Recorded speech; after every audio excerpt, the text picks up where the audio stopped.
Hello students, तो ये lecture 5 होगा सेमेस्टर 1 AEC 1 इंग्लिश का, जिसमें हम लोग रीडिंग कॉम्प्रिहेंशन को ही कंटिन्यू करेंगे। लेक्चर 4 में हम रीडिंग कॉम्प्रिहेंशन को पढ़ रहे थे।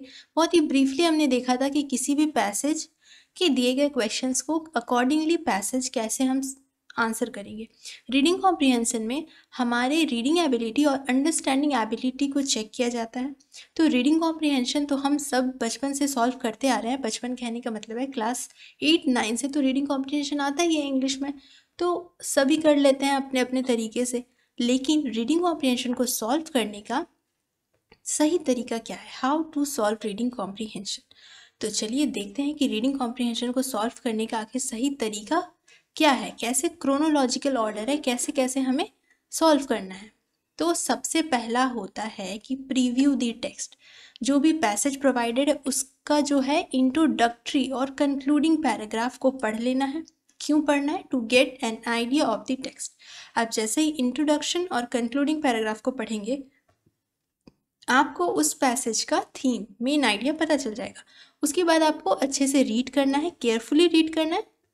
रीड तो करना ही है, साथ ही आपको अंडरलाइन करना है। क्या अंडरलाइन करना है? हाईलाइट करना है या तो फिर अंडरलाइन करना है की फ्रेजेस को, इम्पॉर्टेंट इन्फॉर्मेशंस को एंड अनफैमिलियर वर्ड्स को। जो आप जिस वर्ड से अनफैमिलियर है उन वर्ड्स को आप अंडरलाइन कर लेंगे। अंडरलाइन करने के बाद आप करेंगे, आप समराइज करेंगे, पैराग्राफ को पढ़ेंगे। आप जैसे ही पैराग्राफ पढ़ेंगे तो आप ईच पैराग्राफ को पढ़ने के बाद उसको समराइज करेंगे कि उस पैराग्राफ का मेन आइडिया क्या है।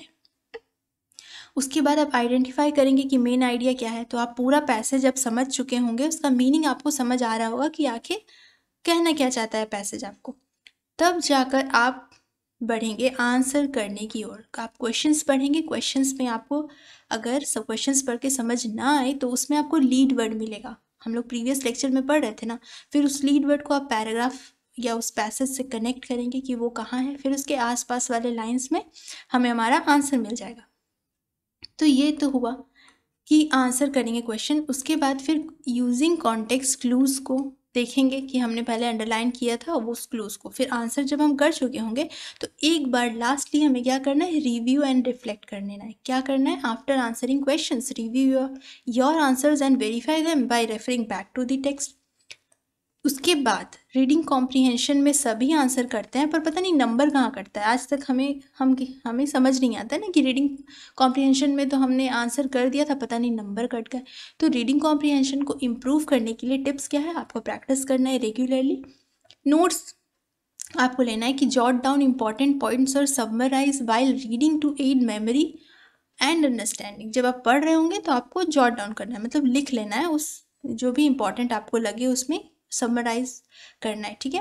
बिल्ड वोकैबुलरी, आपको वोकैबुलरी अपना बिल्ड करना है। अच्छा, तो वोकैबुलरी सिर्फ इसलिए बिल्ड नहीं करना है कि आपको AEC 1 इंग्लिश का 50 मार्क्स का एग्ज़ाम देना है। वोकैबुलरी आपको इसलिए भी बिल्ड करना है क्योंकि आप किसी भी कॉम्पिटिटिव एग्ज़ाम की प्रिपरेशन कर रहे हो या भविष्य में आपको कोई एग्ज़ाम देना हो तो आपको वोकैबुलरी मस्ट है वहाँ, और वोकैबुलरी एक्सपैंड करना इज़ अ गुड हैबिट। तो आपको डेली बेसिस पर कुछ नया सीखना चाहिए और फोकस्ड रहना चाहिए। तो क्या होगा, फोकस्ड रहने से आप डिस्ट्रैक्ट नहीं होंगे और आप उस पैसेज के आइडिया को ग्रैब कर पाएंगे और सही से आंसर कर पाएंगे।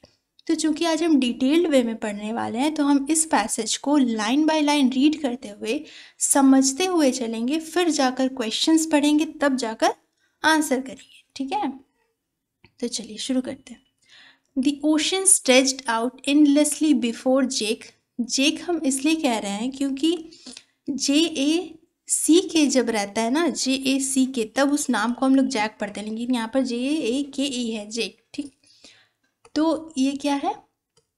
The ocean stretched out endlessly before Jake as he stood on the sandy shore। रेतीले तट पर खड़े जेक के सामने समुद्र अंतहीन फैला हुआ था। अंतहीन मतलब एंडलेसली फैला हुआ था। और क्या हो रहा था?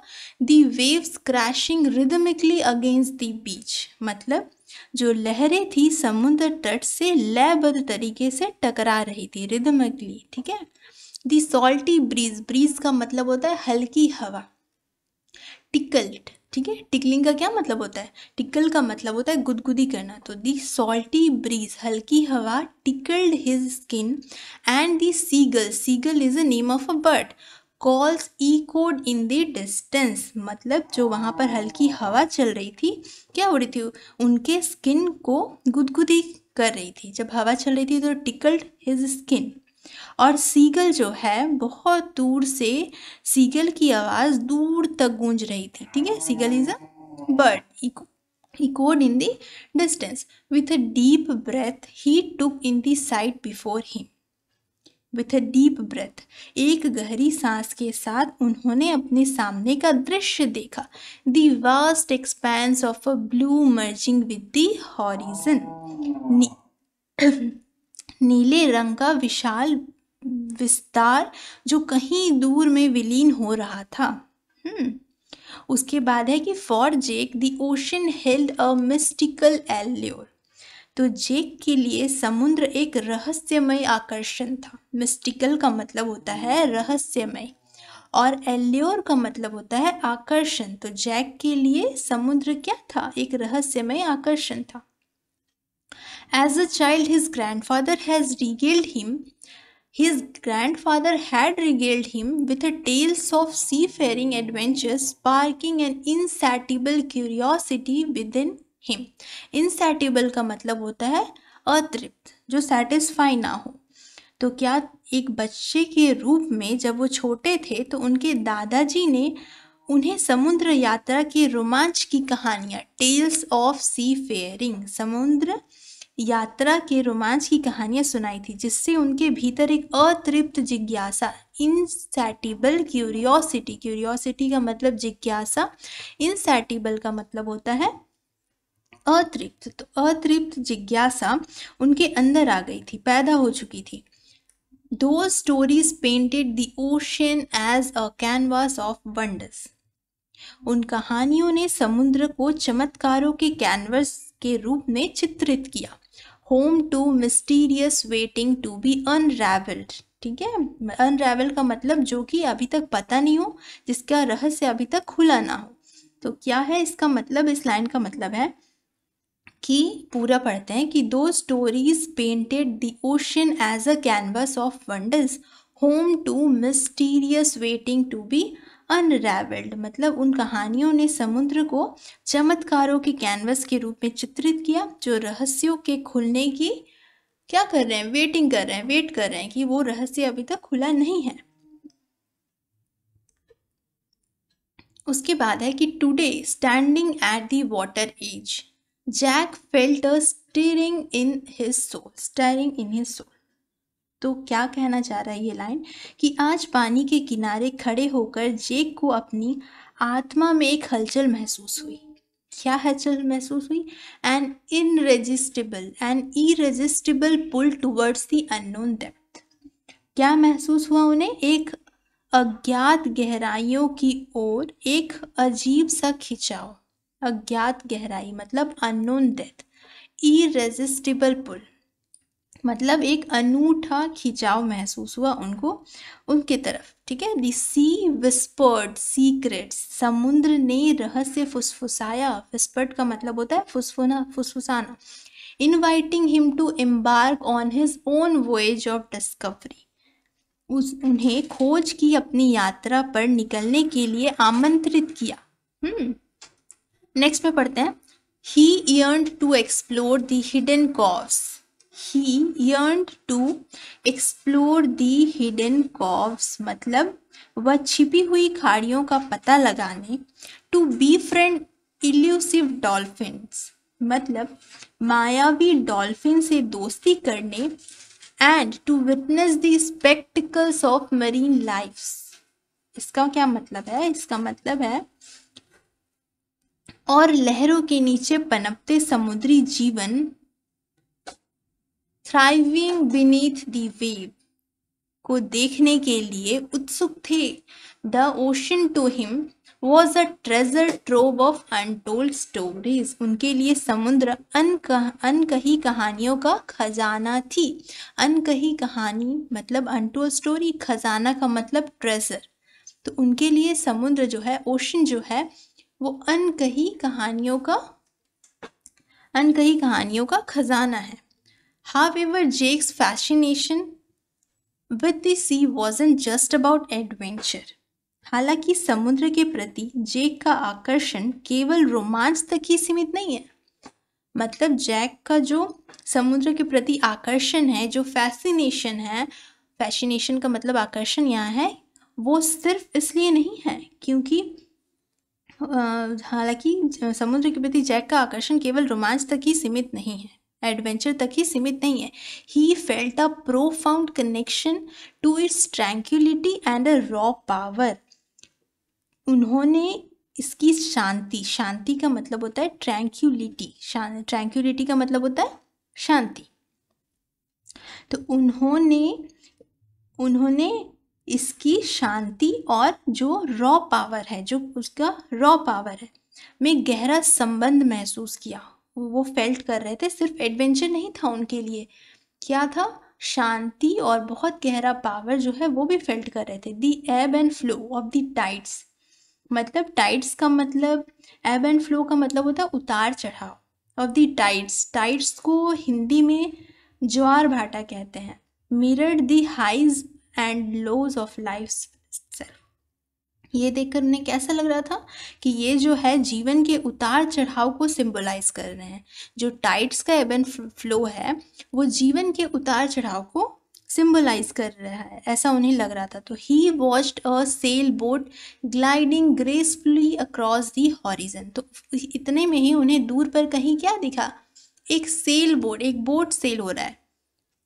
सेल का मतलब बिक नहीं रहा है, मतलब बोट क्या है वहाँ पर, मूवमेंट बहुत खूबसूरती से चल रही है बहुत दूर में। As he watched a sail boat gliding gracefully across the horizon, जैसे ही उनके सामने एक सेल बोट बहुत दूर में खूबसूरती से था, उसको देख करके उन्हें क्या लगा, जेक एनविजनड हिमसेल्फ एट दी हेल्म। उन्हें क्या लगा कि उतने दूर पर वही क्या कर रहे हैं, उस सेल बोट को चला रहे हैं। Navigating through the vastness with confidence and reverence.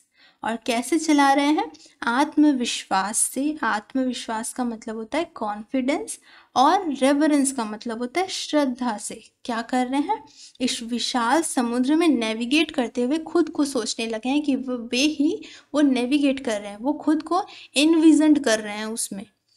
His heart dance to the rhythm of the waves and the ocean songs echoed in his dream.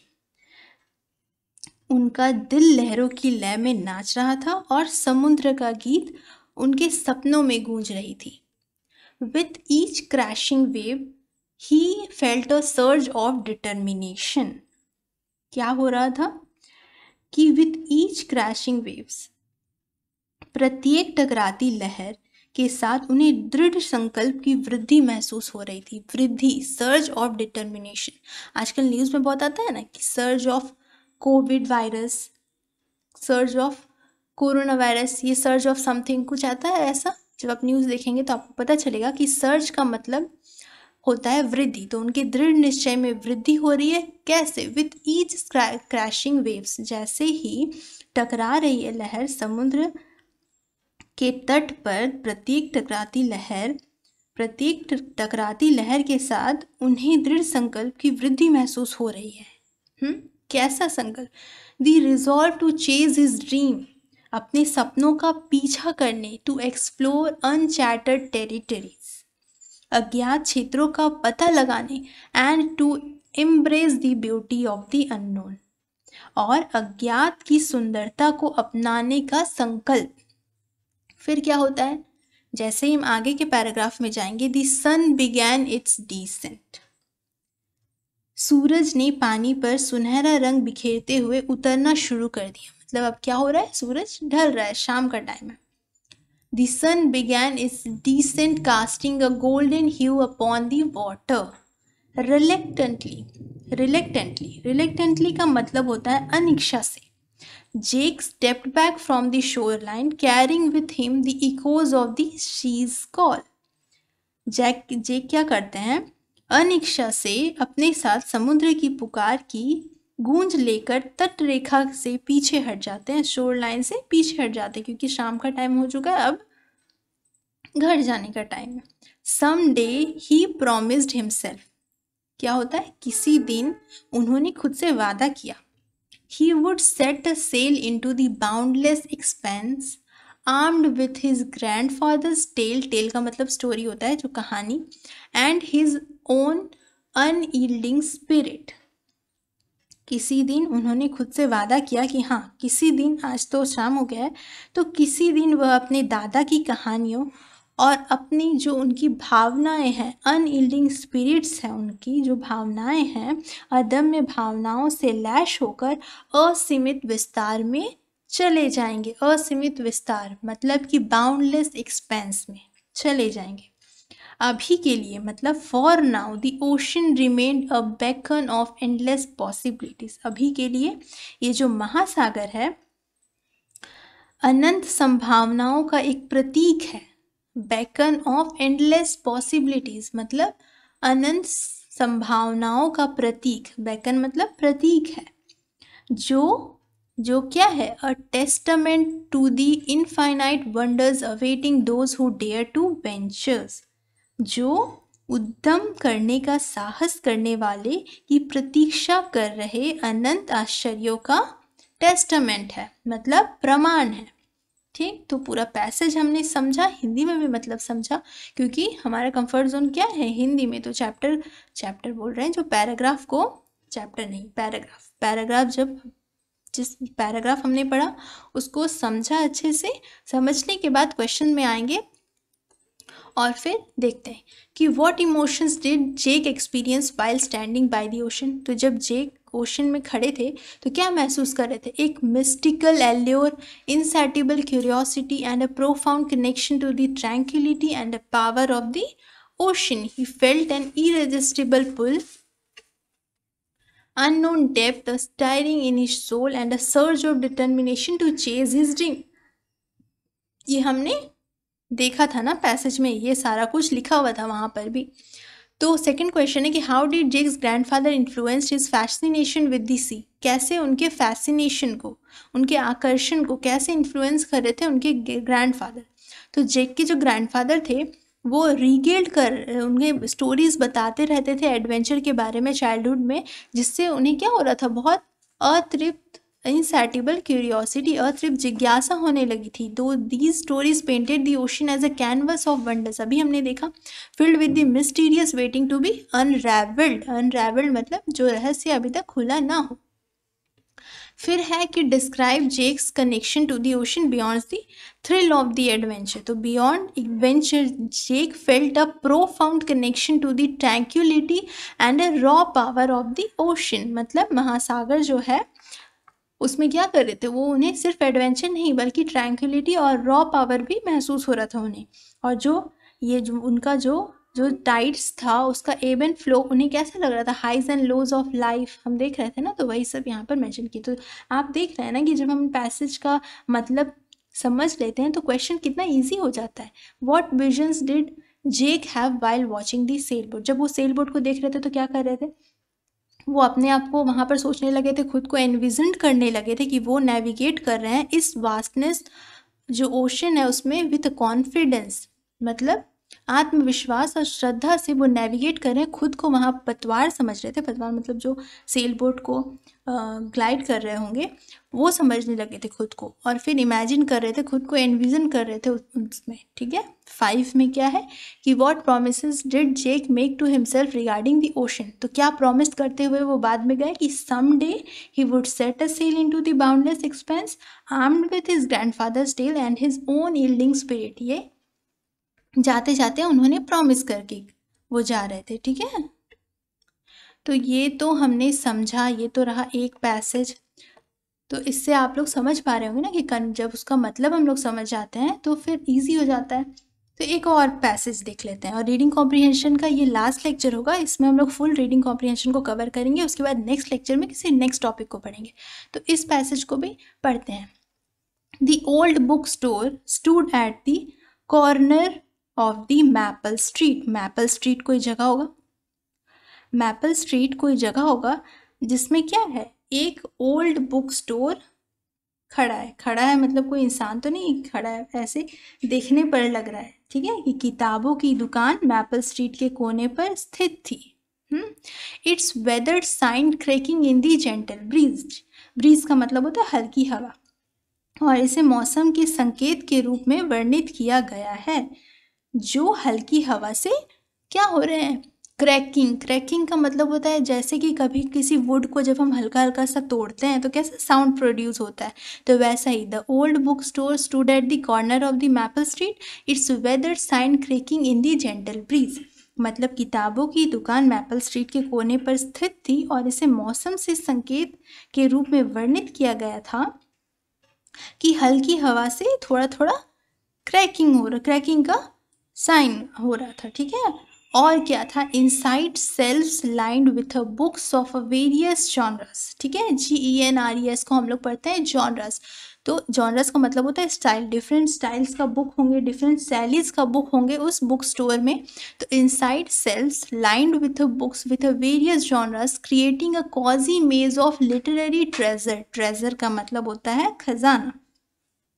अंदर विभिन्न शैलियों की पुस्तक से भरी अलमारियों ने साहित्यिक खजानों का एक आरामदायक चक्रव्यूह बना दिया। आरामदायक चक्रव्यूह बना दिया मतलब cosy maze of literary treasure.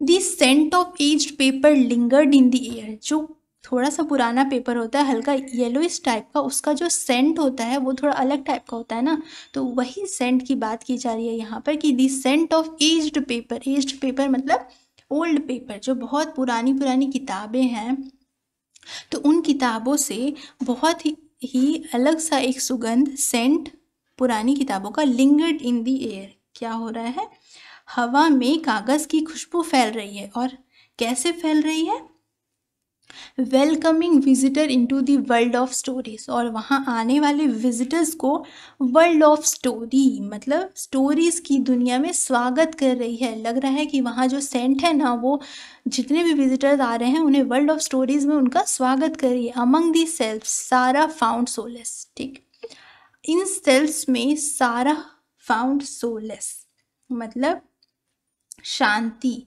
उन्हें यहाँ पर सुकून मिल रहा है। सारा फाउंड सोलेस, अब यहाँ पर सारा का नाम आ रहा है, शायद क्वेश्चन सारा से रिलेटेड पूछे जाएंगे, तो इसको इम्पॉर्टेंट है, पढ़ेंगे समझेंगे।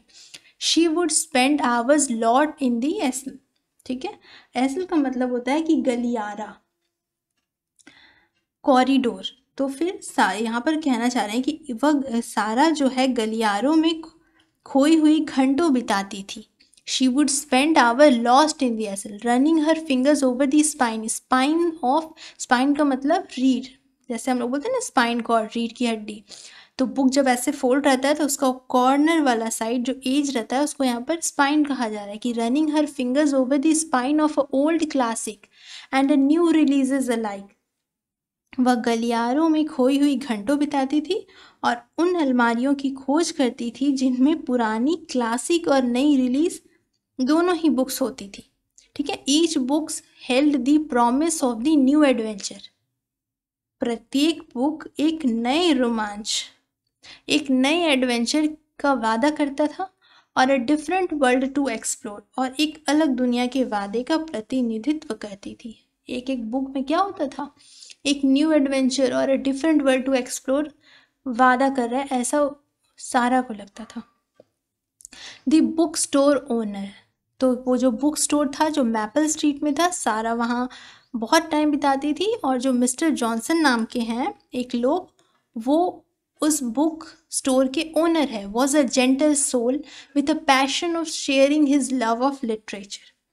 किताब की दुकान के जो मालिक है मिस्टर जॉनसन, वे साहित्य के प्रति अपने प्रेम को साझा करने के जुनून के साथ, पैशन मतलब जुनून के साथ, एक सौम्य आत्मा की भूमिका निभाते हैं। जेंटल सोल का मतलब होता है सौम्य आत्मा। He would recommend hidden gems and engage customers in lively discussion about their favorite reads.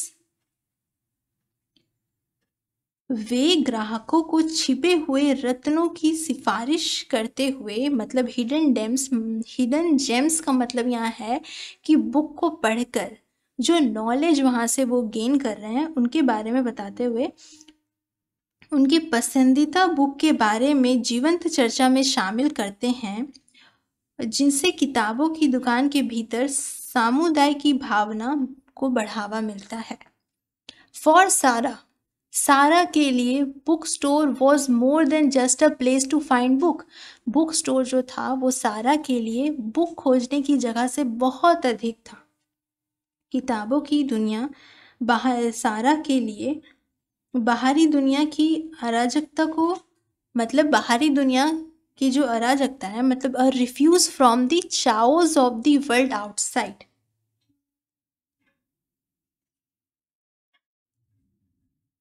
तो क्या है कि सारा के लिए ये जो किताबों की दुकान है सिर्फ किताबें ढूंढने की जगह से कहीं अधिक है। वो एक क्या है? It's a century. सेंचुरी का मतलब होता है देवालय, मंदिर, जहाँ लोग पूजा करते हैं, मतलब बहुत ही पुण्य जगह। तो it was a sanctuary, a refuge from the chaos of the outside world. Chaos का मतलब होता है भीड़। तो सारा के लिए क्या था? बाहरी दुनिया की अराजकता से बचने का आश्रय था। वो सिर्फ बुक स्टोर नहीं था, बाहरी दुनिया की अराजकता से बचने का क्या था? एक सेंचुरी था। The cozy nooks The cozy nooks and the faint sound of turning pages provided a sense of comfort. The cozy nooks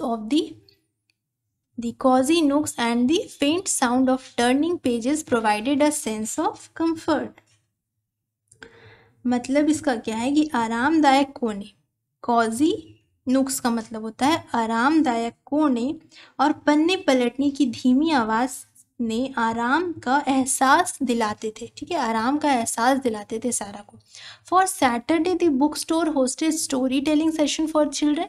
Saturday को क्या होता था? वो बुक स्टोर जो थे उसमें एक स्टोरी टेलिंग सेशन का आयोजन किया जाता था।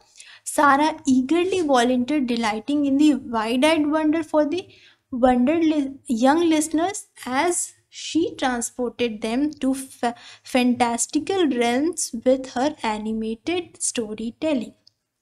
सैटरडे को क्या होता था? बुक स्टोर में एक स्टोरी टेलिंग सेशन का आयोजन किया जाता था फॉर चिल्ड्रन, और सारा उसमें क्या करती थी? वो ईगरली वॉलंटियर करती थी, मतलब प्रत्येक शनिवार को किताबों की दुकान में बच्चों के लिए कहानी सुनाने के सेशन का आयोजन किया जाता था, और सारा उत्सुकता से वहाँ स्वेच्छा से काम करती थी। वॉलंटियर का मतलब होता है स्वेच्छा से काम करना। और युवा श्रोताओं, मतलब जो बच्चे वहाँ स्टोरी टेलिंग करते थे, उनको विस्मयकारी आंखें, मतलब छोटे छोटे बच्चे जो है वो जो स्टोरी टेलिंग करते थे, तो उनके विस्मयकारी आंखों के आश्चर्य से प्रश्न होकर, मतलब जैसे वो कुछ भी अपना एनिमेटेड स्टोरी सुना रहे हो, अपने कुछ भी काल्पनिक स्टोरी सुना रहे हो, उसे बहुत ही अच्छे से सुनती थी। As the evening sun cast its golden glow through the window. जैसे ही शाम का सूरज खिड़कियों से अपनी सुनहरी चमक बिखेरता है, सारा जो है रिलक्टेंटली मतलब अनिच्छा से, सारा अनिच्छा से, अब तो शाम हो गई, bid farewell to her beloved sanctuary. जैसे ही शाम का सूरज खिड़कियों से अपनी सुनहरी चमक बिखेरता है, सारा अनिच्छा से अपने प्रिय जो उनका जो सेंचुरी था उसको अलविदा कहती है। बिड फेयरवेल मतलब कि अलविदा, आज्ञा लेती है कि हाँ, बिड का मतलब होता है आज्ञा लेना, या तो फिर वहाँ से विदाई लेना। बिड फेयरवेल कैसे? बिड फेयरवेल तो है ही, वो जाती है और अपने साथ एक नई कहानी और अधिक के लिए लौटने की प्रत्याशा लेकर जाती है। कैसे जाती है? टू हर बिलव्ड सेंचुरी से कैसे जाती है? Carrying with her new found stories and the anticipation of returning for more. Anticipation का मतलब होता है प्रत्याशा या फिर एक्सपेक्टेंसी होता है इसका मतलब। रिलक्टेंट का मतलब होता है अनिच्छा से। क्वेश्चन पर मूव करते हैं कि where was the book store located. अब आप बताएंगे कि where was the book store located, कहाँ पर लोकेटेड था? तो book shelf was located on the maple Street. Book shelf कहाँ पर था? बुक सेल्फ लोकेटेड कहाँ पर था? मैपल स्ट्रीट में था। हमने पैसेज में पढ़ा ना कि मैपल स्ट्रीट में बुक स्टोर जो है वो लोकेटेड था, और हाउ वॉज इट डिस्क्राइब, कैसे डिस्क्राइब किया गया था, describe as having a weathered sign that creaked in the gentle breeze. फिर इनसाइड क्या था, shelves filled with book of various genres, बहुत कुछ था। तो उसको हम लोग कनेक्ट करेंगे पैसेज से और यहाँ पर आंसर करेंगे। फिर व्हाट डिड सारा find appealing about the book store, appealing का मतलब होता है कि आकर्षण, उसको वहाँ पर सारा को वहाँ क्या आकर्षण लग रहा, तो सारा found solace and appeal in the book store, उन्हें वहाँ पर क्या होता है, कंफर्ट मिल रहा था। सोलेस का मतलब होता है कंफर्ट, कामनेस, सेकंड वाले पैराग्राफ में था। फिर describe the role of Mister Johnson in the book store, तो मिस्टर जॉनसन जो बुक स्टोर के मालिक थे उनका क्या रोल था, तो वो बहुत ही जेंटल सोल थे with a passion of sharing is love of literature, ये हमने पढ़ा। उसके बाद क्या है कि वो स्टोरी टेलिंग सेशन करवाते थे बच्चों का। ये सारा कुछ आपको डिस्क्राइब करना है, क्योंकि डिस्क्राइब बोल रहा है क्वेश्चन में, तो अच्छे से डिस्क्राइब करेंगे। देख लेंगे कि कितने नंबर का क्वेश्चन है, उसी हिसाब से करेंगे। ऐसा नहीं कि 2 नंबर का है और पूरा 1 पेज का डिस्क्रिप्शन दे दिए, नहीं। 2 नंबर का है तो आप अपने हिसाब से शॉर्ट में आंसर लिखिएगा।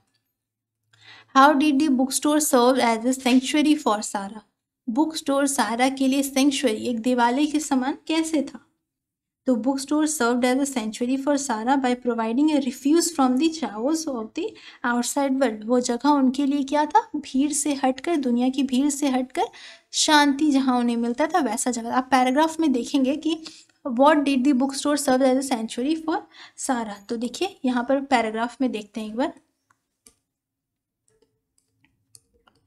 चलिए पैराग्राफ में देखते हैं कि सारा को बुक स्टोर सेंचुरी क्यों लगता था, कौन से पैराग्राफ में था, देखिए यहाँ पर है ना।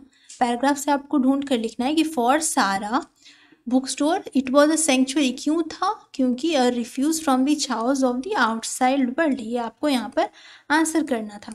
तो आप पैसेज से मैच कर करके और फिर आंसर ढूंढ ढूंढ करके वहाँ पर लिखेंगे। उसके बाद है कि वॉट डिड सारा do at the book store story telling session, तो स्टोरी टेलिंग सेशन में सारा क्या करती थी, तो सारा स्टोरी टेलिंग सेशन में, देखिए यहाँ पर उसका आंसर है कि every Saturday story telling session में वो क्या करती थी, eagerly volunteer delighting in the wide-eyed wonder of the young listener as she transported them to fantastical realms with her animated stories, तो ये है उसका आंसर। तो अभी हमने 2 पैसेज को पढ़कर अच्छे से समझ कर आंसर किया है। ठीक उसी टाइप से आपको इस वाले पैराग्राफ को, जो ये प्रैक्टिस के लिए प्रोवाइडेड है, इस वाले पैराग्राफ को आप स्क्रीनशॉट ले सकते हैं या फिर एप्लीकेशन में आपको इसका PDF मिल जाएगा। इसे पढ़ कर इसको पढ़ना है, समझना है, जैसा जैसा अभी हमने प्रीवियस के पैराग्राफ्स को पढ़ के समझा था, वो गैप जो नहीं समझ आ रहा था उसका मीनिंग देखना है। उसके बाद ये आपका होमवर्क है, इन सारे क्वेश्चंस को आपको सॉल्व करने हैं, ये आपका होमवर्क है, ठीक है। तो फिर ये सारा कुछ आपको नेक्स्ट लेक्चर तक आप इससे सॉल्व करके रखिए, ठीक है। फिर मिलते हैं नेक्स्ट लेक्चर में, और नेक्स्ट लेक्चर यूट्यूब पर नहीं होगा, एप्लीकेशन पे होगा। आप हमारे एप्लीकेशन धनबाद मैथ्स एकेडमी को इंस्टॉल कर सकते हैं गूगल प्ले स्टोर से, और अगर आपका मेजर पेपर मैथ्स है तो आप सेमेस्टर 1 के फुल कोर्स को ज्वाइन करके अपने प्रिपरेशन को बूस्ट कर सकते हैं और पूरा कंप्लीट सेम 1 को अच्छे से पढ़ सकते हैं। तो मिलते हैं नेक्स्ट लेक्चर में किसी और टॉपिक के साथ। Thank you.